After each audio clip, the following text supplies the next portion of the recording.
And there you have it, the number one problem that the British government will face when trying to negotiate its exit from the European Union, the Irish border.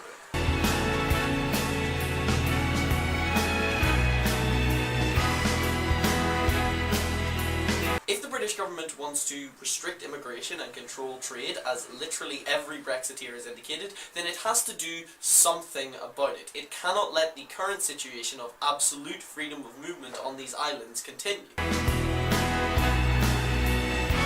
It is me merely pointing out that the things the UK government wants to do are incompatible with being a country on the outside of the single market, the customs union, and the European Union as a whole.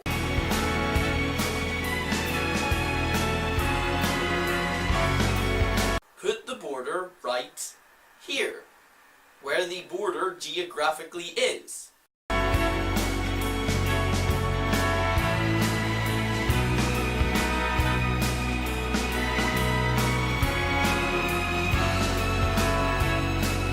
You still have to restrict immigration and trade, so maybe you put the border somewhere else, like here at Belfast City Airport, making it harder for people to fly directly from Belfast to Edinburgh, but allowing the border to remain unchanged. And this would be true not just at airports, it would be true at the boat to Cairnryan, and all the other crossings from Northern Ireland to Scotland and the rest of the British mainland.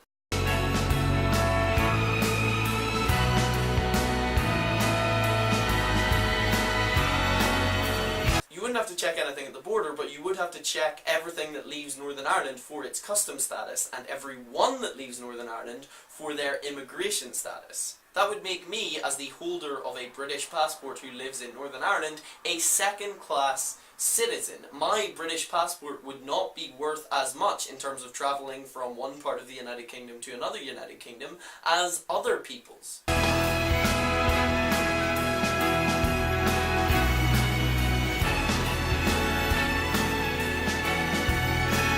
So, if the border's not at the border, and it's not at Belfast, then where else could you put it? You could put it at Dublin Airport. You could, as the British government, pay for customs and border officials to go to every entry point to the Republic of Ireland and check everyone coming in there, just as you check everyone coming in to London. And then everyone would have a free pass to move around the common travel area between both countries.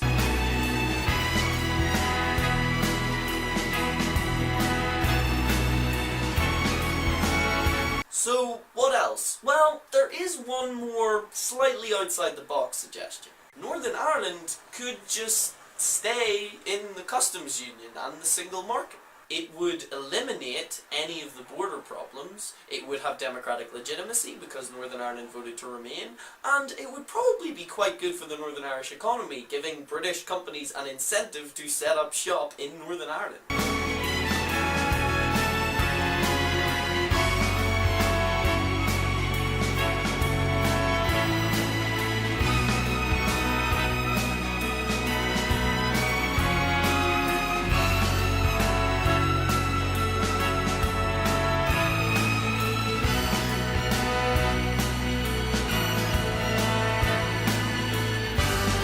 There's no border between Camden and Westminster, but when I was Mayor of London, we anaesthetically and invisibly took hundreds of millions of pounds from the accounts of people travelling between those two boroughs without any need for border checks, whatever. There are all Come sorts on, you of can't things. compare two boroughs of things. London with the kinds of difference in the arrangements that would be in place after Brexit between the UK and the EU. It's a very relevant comparison.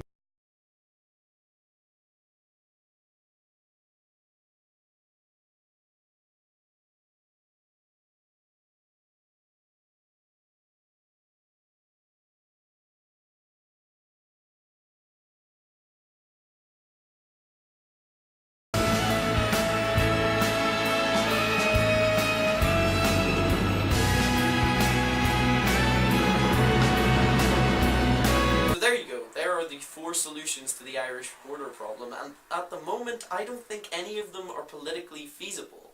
Not just because of the attitudes of the British and Irish governments, but because it is not just Ireland's border with the UK, it is now the entire EU's border with the UK. The important thing, as over the next 2 years we try and work out a solution to these vexed questions, is that we get the best possible leadership from Northern Irish politicians, sticking up for the interests of the politics and the economics of Northern Ireland.